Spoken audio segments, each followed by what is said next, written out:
ko'rishinglar mumkin, однотонный rangdan keldi. Bar uyg'unligimizning sifatlari juda ham yaxshi. Xo'p, razmerini eslatib o'tib ketaman. Razmeri qo'lidan qo'ligacha 260 bo'ladi.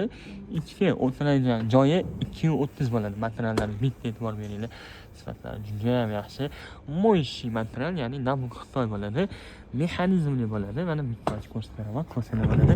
Mexanizmlari temirdan ishlangan bo'ladi.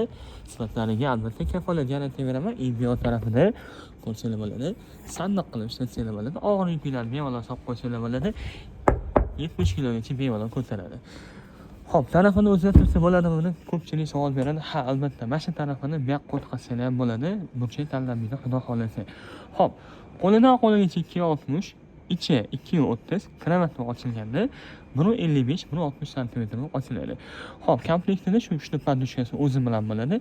Bemalol 2 kishi yotsa bo'ladi. Kunlik to'lovi bor yo'g'i 24 ming so'mdan xarid qilsanglar bo'ladi. 12 oyga boshlang'ich to'lovsiz 730 ming so'mdan chiqadi. Sizlarga ham shunaqa mebellar kerak bo'lsa, albatta Sharq do'koniga murojaat qilsanglar bo'ladi.